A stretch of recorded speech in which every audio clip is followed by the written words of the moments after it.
beautiful students, so welcome back to a new session in KCET Masterstroke series. So here we are going to discuss about the coordination chemistry chapter. I hope previous whatever we discussed you understood. In case you have any issues, please make sure you are comment me below so that I can point out your doubts in accordance to that. Okay, so today coordination chemistry we are going to deal with. So before going to the chapter, let me just tell you one important thing, that just below my video in the description box you will see a link. That particular link, whenever you will open, that will give you a free mock test, and this is given from Deeksha.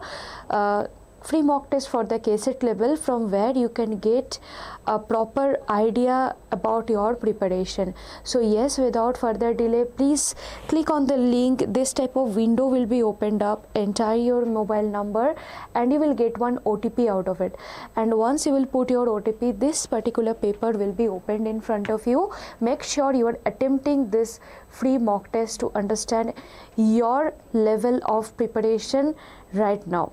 So yes, let's proceed further. So today we are going to discuss about the Werner's theory, some important definition, nomenclature, isomerism, bond theories, metal carbonyls and applications. Let's proceed.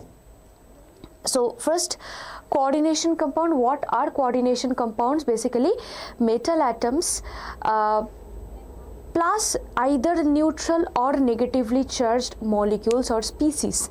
Okay, those are called as ligand. They form coordinate bond. So what basically happen, if you are having any metal center, metals are usually positively charged, or they can work as a Lewis acid, means electron pair donor, electron pair acceptor, right? Now whenever a ligand or electronegative species it comes, then what happens, it tries to donate the electron to the metal center, right?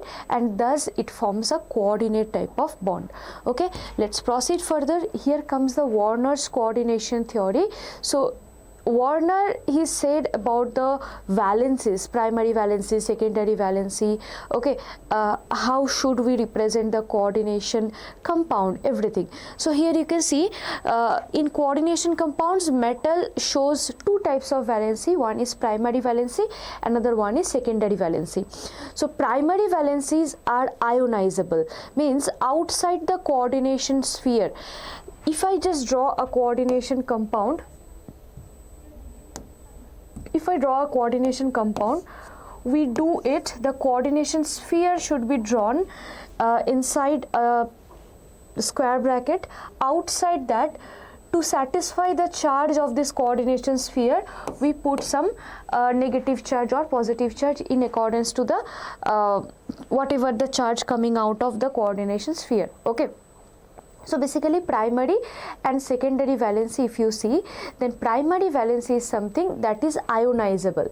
Okay, if you dissociate that particular solution, if you dissociate that particular compound into the solution, then it will dissociate. Okay, so now primary valencies are ionizable and they are negatives, they are satisfied by the negative ions, and secondary valencies, they are usually non-ionizable because they are the part of the coordination entity itself.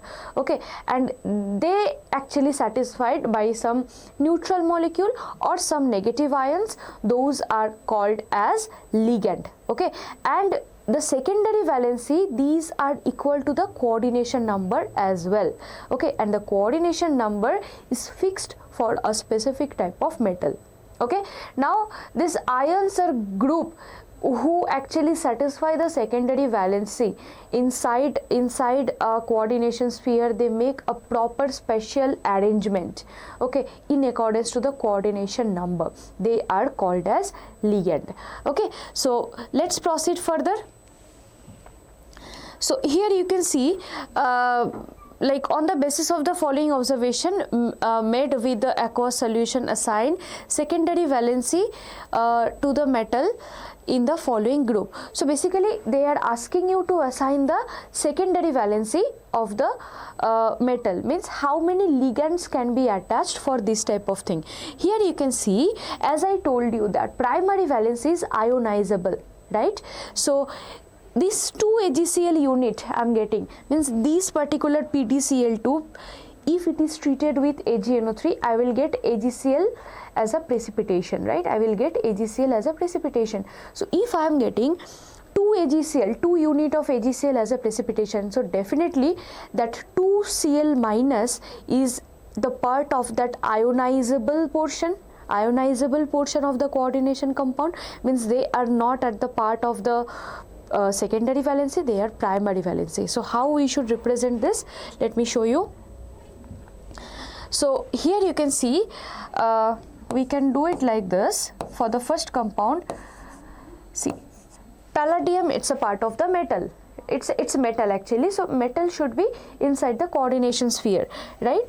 And outside there must be 2 chlorine, right? There must be 2 chlorine in order to get the primary valence, otherwise 2 AgCl you will not get, right? Now here inside comes NH3 whole 4.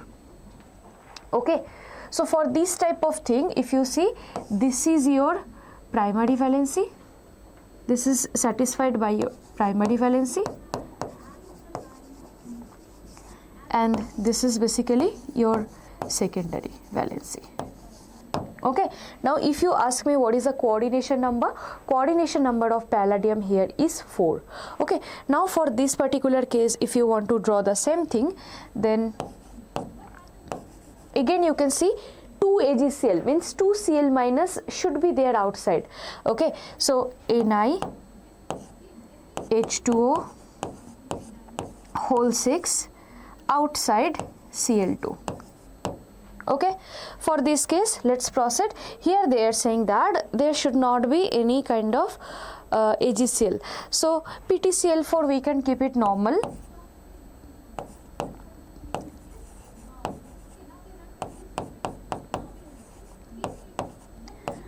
We can keep as it is. Okay, for next case you can see 1 Cl should be outside, so we can design it in this way: CO 1 Cl inside, NH3 whole 4, 1 Cl outside. Sorry, here 2 Cl you can keep, and here outside 1 Cl, like that. Okay, here also I can see no Cl should be outside, so PT.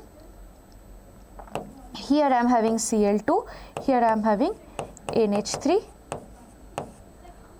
whole twice. Okay, so like that you should balance it. Okay, so just check how many molecules of AgCl you are getting. Okay, so means that many Cl should be outside, so in accordance to that you design. Okay, I guess you understood this. Let's proceed further. Okay, so one more important thing, Deeksha Karnataka channel already has launched ABHYAS KCET test series. It's very, very important for your upcoming KCET examination, if and only if your target is to get 1000 rank in KCET examination. So yes, without further delay, please enroll yourself today itself for the ABHYAS KCET test series. And in addition to this, they already also launched KC30 batch. This basically, yeah, ABHYAS KCET test series, if you have taken, that is very nice thing. Okay, it will give you 35 mock test and all, but if you need a proper structured plan for your upcoming KCET examination, because very few days are left and you have to prepare in a proper structured way, right? Randomly you cannot prepare yourself. So in that perspective, KC30 batch will help you a lot, because they will give you 30 days live online crash course where expert teacher will come and they will teach you. They will give you doubt session on a regular basis. They will give you previous year questions, and they will be sometimes in the test format. They will complete full PU1 and PU2 chapters, and you can see the timing of the batch. It's going to be started from 21st itself, and till 25th February the price will be 2499. So don't delay, just take it by today itself, so that you can get the full benefits of this offer, and make sure that you are preparing yourself to the top most level with the expert faculties. So yes, I guess you are more serious in your upcoming preparation. So yes, just take it by today itself. So yeah, let's get started for the next concept. Few definition we will learn here. First is coordination entity, central atom, ligand, coordination number, oxidation number, homoleptic and heteroleptic complexes. Okay. Here you can see for the this is a coordination compound. So the counter ion part actually satisfy the secondary the primary valency. This is your metal, this is your ligand, and this square bracket, this part is basically your coordination sphere, and the number of ligand attached to the metal is called the coordination number. Okay, let's proceed. So what is ligands? Ligands with respect to denticity, ambidentate, chelating, we can get it. Okay, so here you can see we are getting some example. Here you can see this is a multidentate ligand. Okay, so denticity, with respect to denticity we can get it like monodentate, bidentate, tridentate, this type of thing, means how many donor side it is having. Ambidentate means maybe it is having two donor side but it is donating from a single side at a time. Okay, chelating means it has multiple donating side and it chelates a compound like that. Okay, so this, in accordance to that, ligands can be classified. Okay, so let's proceed further. So here you can see this is basically a very common ligand, that is EDTA. Okay, so this EDTA ligand is a kind of chelating ligand. Why it is a chelating ligand? Because you can see so many donor sites are there. So with those many donor side, it captures a metal. So the way we girls use the clutcher, right? In clutcher, just keep any one of the substance. Okay, just consider that as a metal, and the clutcher with the all its what we say teeth, it holds that particular thing, right? So that is basically the chelation, right? So it has so many teeth, right? So with that it can hold the metal, so that is chelation. Okay, now ambidenticity is, you can see it has two donor side, nitro group. So whenever nitrito group, so whenever nitrito is like attacking from the N, nitrogen end, then it is nitrito N. Whenever it is attacking from the oxygen end, it is nitrito O. This is ambidenticity. Okay, I guess it's clear to you. Let's proceed. So homoleptic and heteroleptic complex. So first one is basically homoleptic. Homoleptic in the sense whenever you are having same type of ligand inside the coordination sphere. Here you can see you are having only amines, right? You are having only NH3 group. So inside the coordination sphere, so this is homoleptic, and in this case you are having amino group as well as you are having the Cl2. So this is the heteroleptic complex. Okay, let's proceed further. We will proceed with the nomenclature. So these are some rules of the nomenclature you can see. So first, cations are named first. Okay, maybe it is positively charged, maybe it is negatively charged coordination entities, but cations always will be named first. Okay, then ligands, maybe multiple ligands can be there, so they can be arranged in the alphabetical order. Okay, next, any kind of anionic ligand if you are having, then you have to end this with O. Okay, so one example I will give, then it will be clear to you. So those neutral and cationic ligands are the same, expect aqua or amine for NH3, okay, or sometimes carbonyl, that is CO, and nitrosyl for NO. Okay, so except this thing, rest of the rules are quite similar. You have to end with O. Okay, let's proceed further. Okay, so now different type of prefixes you have to use, like mono, di, tri. This can be used to represent the different numbers of ligand present in the coordination entity. So now when the names of the ligand include the numerical prefix, then you can term it as let's say bees, trees, tetrakis, this type of thing you can use. Okay, now oxidation state of the metal in cation and anion both, that you have to indicate in a Roman. okay, Roman numerical at the end. Okay, next, if it is a cation, the metal is named as same as the element, but if it is an anion, okay, you have to end this with 8. Okay, so one example we will do, then it will be clear to you. Okay, so these are the anionic ligands, and here comes the names. Okay, you can see it will end with O, fluorido, chlorido, bromido, like that. These are the cationic ligands. Okay, and here you have to end with EM. Okay, these are the neutral ligand, and you have to keep it normal, like amine, aqua, carbonyl, nitrosyl. Okay, you have to keep it normal. Okay, let's proceed.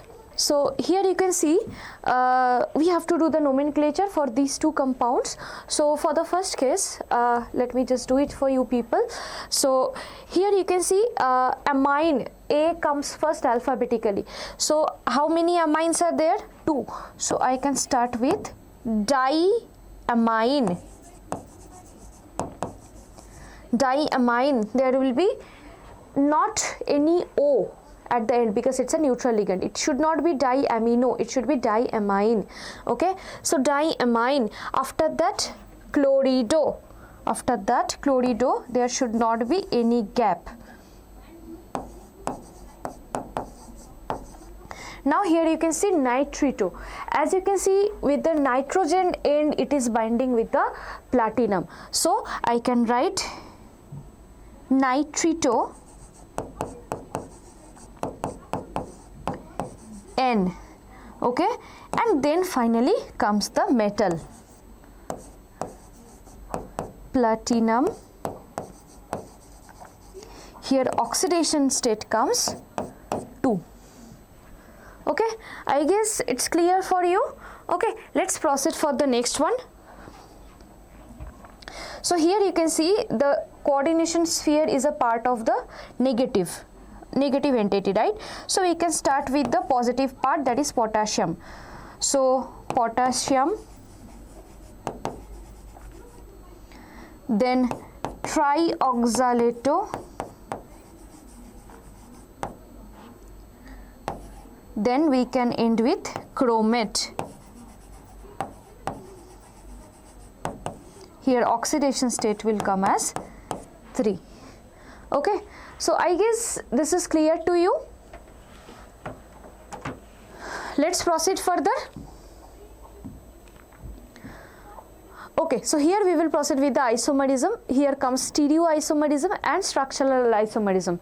In stereoisomerism, we will study geometrical isomerism, optical isomerism, and in structural, we will study linkage, coordination, solvation, ionization. Okay, and here in geometrical we will do it in coordination number 4, in coordination number 6. In coordination number 4 there are 2 possibilities. You will get square planar or tetrahedral. In coordination number 6 you will get MA4B2 type, MA2LL2 type. LL2 means this is bidentate ligand. Okay, so overall coordination number will come as 6. Okay, and MA3B3 type. Okay, so let's proceed. So first we will deal with the coordination number 4. There are 2 options, square planar and tetrahedral. Square planar you can get cis or trans, both the ligand same side cis, both the ligand opposite side they are trans. In tetrahedral you will not expect any geometrical isomerism. Next, if I proceed, here you can see coordination number 6, it has 3 different options. Okay, so first case MA4B2 or MX4L2, if you see, you can get again cis and trans. Here you can see same type of ligand, same side, and 2 different type. Chlorine is at different type. Okay, for the trans. Okay, 2 different end. One is up, one is below. Next, MX2LL2, if you just see, so here you can see this is a bidentate ligand, so ethylene diamine can be used, and cis trans geometry you can expect out of it like this. Okay, next MX2LL2, this case we will see a different type of isomers. This is called facial and meridional. Okay, so what is facial? Whenever you can see, if you connect 3 NO2 group and if you connect 3 NH3 group, these 2 plane will be created and they will be parallel to each other, right? Now if you just see the meridional, if you connect the plane of NH3 and if you connect the plane of NO2, they will cut each other, right? So this is basically the meridional FAC and MAR isomer, we call them. Okay, let's proceed further. So here comes the optical isomerism. So here you can see this type of compound, whenever we can see the mirror image of it. Okay, so here we can call them optical isomer, dextro and levo. There are two options. Okay, so here for the platinum Cl2 En2, for these compound we gave the optical isomerism, and this is how you should represent this. Okay, let's proceed further. Structural isomerism, we will proceed with linkage, coordinate, ionization, solvation. Okay, so here you can see this is a linkage isomer. Okay, so for this case let me write down the linkage isomers. CO NH3 whole 5, if it is something like ONO whole twice Cl2. So these two are linkage isomer. Here you can see the, here if you are having any ambidentate ligand attached to it, okay, that is a part of the coordination sphere, then the N can bind with the CO and the oxygen also can bind with the CO, right? They form the linkage isomers. Okay, next in the coordination isomer, here you can see for this case let me write the coordination isomer. Let's just interchange the ligand CO, CN whole 6 and CR NH3 whole 6. Okay, they are coordination isomers. Okay, and ionization, here you can see the bromine and sulfate, they are just exchanging their position. Okay, once bromine is coming inside the coordination sphere, sulfate is outside, and another is just reverse of it. Okay, that is ionization. Next is solvation, the number of water molecule present inside the coordination sphere and outside the coordination sphere, that is basically solvation. Okay, let's proceed further. Okay, one example, it is a previous year question, this and this, okay, shows linkage isomer, right? Because here you can see nitrogen end is binding and here oxygen end is binding. Let's proceed further. Coordination compound, here bonding theories we are going to discuss, valence bond theory and crystal field theory. Okay, so whenever it comes to the matter of crystal field theory, we can discuss about the octahedral and tetrahedral, and bonding theories we can discuss the color. Okay, so valence bond theory first let's discuss. So what happens basically, according to this theory, the atom or ions that is used in the influence of the ligand that is present in the n-1th d orbital, ns, np, nd, they hybridized. Okay, they hybridized and they form equivalent orbital. Okay, definitely they will give you some certain geometry like octahedral, square planar, tetrahedral, like this. Okay, so here you can see these hybridized orbitals are allowed to overlap with the ligand orbitals that can donate the electron pairs. Okay, so here you can see it can form sp3, dsp2, sp3d, sp3d2, d2sp3, and these are the corresponding geometry. If it is sp3 tetrahedral, dsp2 square planar, sp3d trigonal bipyramidal, sp3d2 it will come up to be octahedral, d2sp3 that is also octahedral. Okay, let's proceed. Okay, so here comes very important few compounds. For them the hybridization, geometry and magnetic behavior is represent over here. One thing that I wanted to tell you here also, inner orbital complex and outer orbital complex matters, because the ligand field detect the hybridization pattern. Okay, ligand, if the ligand that is attached here, if it is a very strong field ligand, then it will allow force pairing of electron, and hence the inner d orbital will take part in the hybridization. Like this, you can see this is n-1th d orbital, 3d orbital is taking place in the hybridization, right? So dsp2. Okay, and there will be no unpaired electron present over here because they are force paired. But if you just look at this case, F6, fluorine is a weak field ligand compared to that of CN.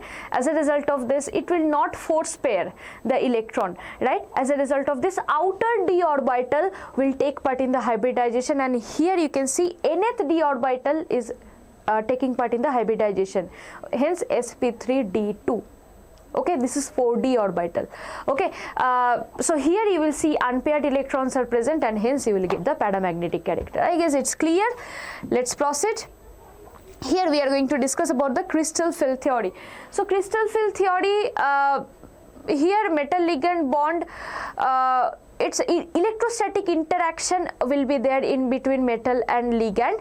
Okay, so what happens, the ligand approaches the metal, and in case the ligand is very much electronically enriched, they will split the d orbitals of the metal. Okay, so this is the field, this is the spectrochemical series, right? So here you can see carbonyl is the most or you can say the strongest ligand. After that Cn minus ethylene diamine, these things comes. Okay, so strongest ligand means maximum splitting. Okay, so let's proceed. So here you can see first what happens, it gets a little bit, means 3d orbital, it gets little bit stability because of the electrostatic interaction, Coulombic interaction, because metal is positively charged, ligand is negatively charged, they are approaching each other, hence stability takes place. After that, when they come very close, ligand is electronically enriched and metal is also having d orbital. As a result of this, electronic repulsion takes place and the orbital gets splitted. So two part they split. Okay, if the electron approaches corner wise, okay, they faces minimum repulsion, hence corner wise these orbitals dxy, yz, zx, they togetherly called as T2G, they face comparatively lesser interaction, and if they face more interaction like dx square, y square and dz square, they face more interaction, head-on overlap or head-on collision, better to say head-on collision. So as a result of this, their energy becomes high and togetherly they are called as Eg. So this is how the splitting takes place, and the energy in between them, that is called as the splitting energy, or sometimes we represent it as delta O. Let's proceed. So electronic configuration, if I want to write for the coordination number 6, let me just show you.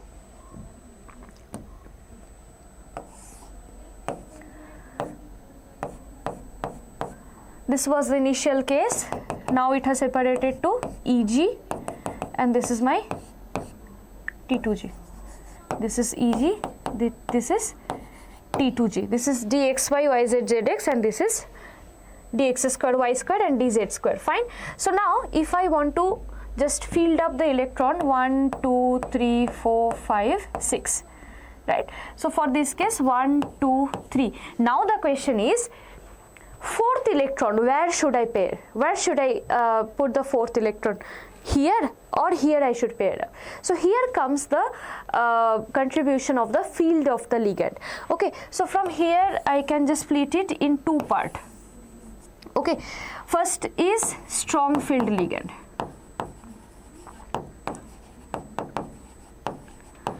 So if you are having a strong field ligand like cyanide, like carbonyl, then what happens? The splitting energy becomes more than that of the pairing, means this splitting is more than that of the pairing energy.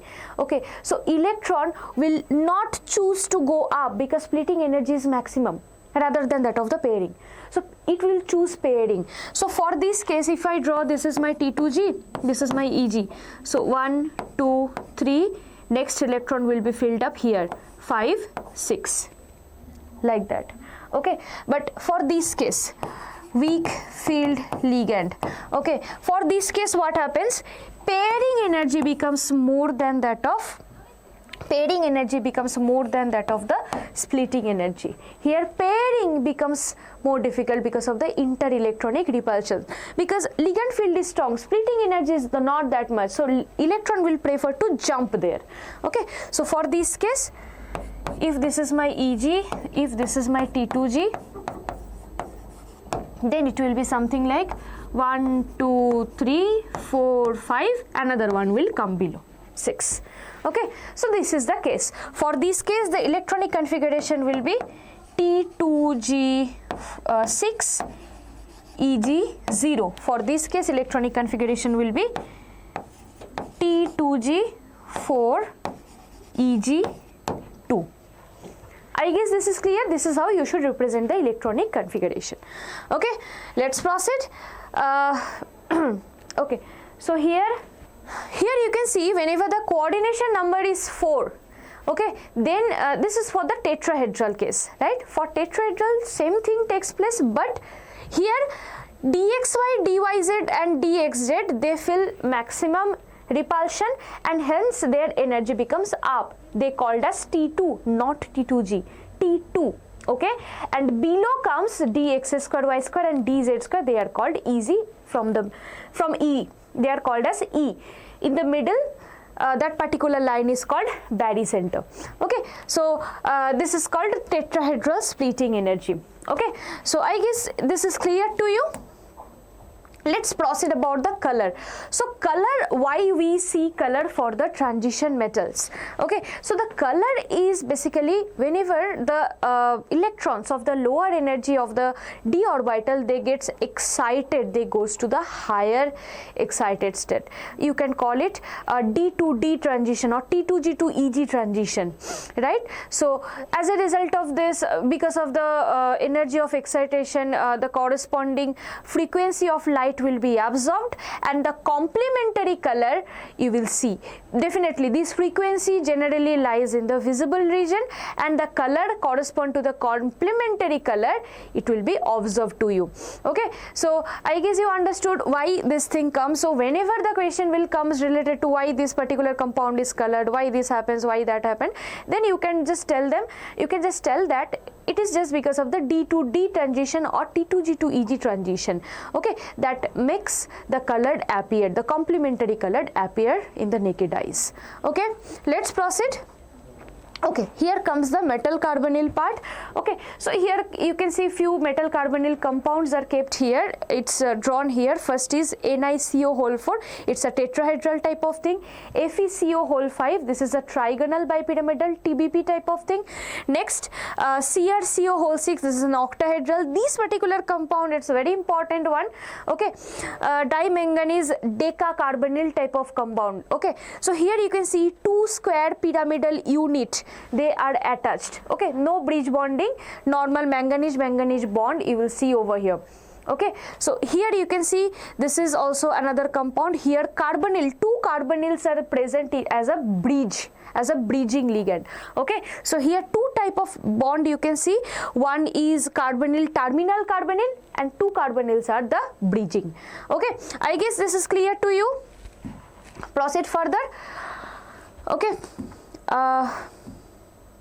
Okay, so here metal carbonyls, we can discuss about the synergic bond. So what is basically synergic bond? Carbon monoxide or carbonyl, this particular thing, if it bonds with the metal center, it has both sigma and pi character.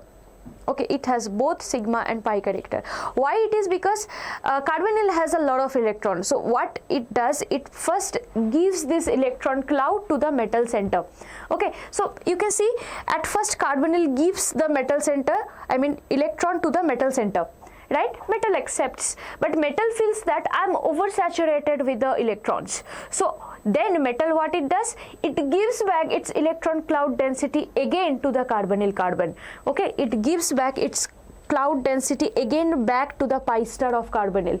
Okay, as a result of this, one pi character also generates. Okay, so it's appear to be a single bond, but actually some double bond character, some pi character is also there. So this is basically called as synergic bonding. Okay, so here you can see these things are written here properly. You can just go through once. This is called back bonding as well. Okay, as a result of this type of synergic bonding, the metal carbonyl bonds are very, very stable, strong. Okay, let's proceed. Okay, so application, you can see application of coordination chemistry, we can discuss about the EDTA, the hardness of water. Okay, the hardness of water, by forming the complex with EDTA we can remove it. Okay, extraction process. Okay, like for the gold and silver. Okay, purification of different metal. Okay, some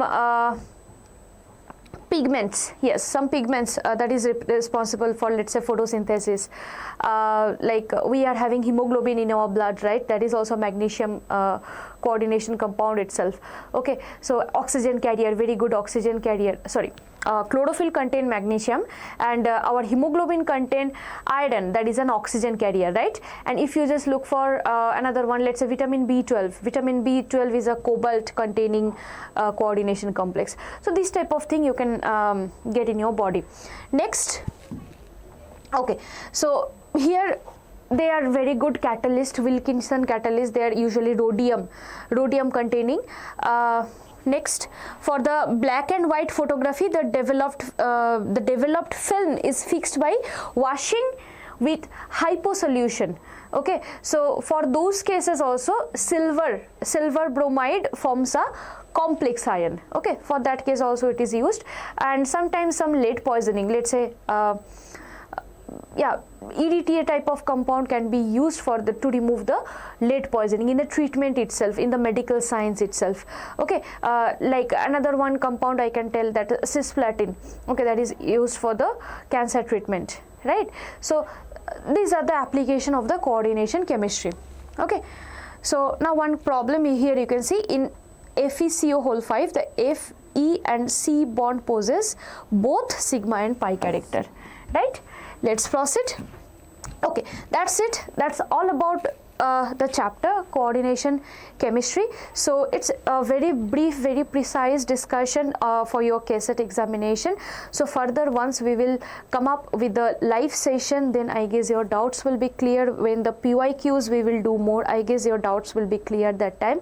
And in case you are having any doubt while going through the lecture, please make sure that you are just commenting below about it, and make sure you are making a proper note, because your notes are going to be your last minute suggestion. Okay, so don't forget to subscribe and definitely like the video and share with your friends for more benefits. Thank you so much for watching.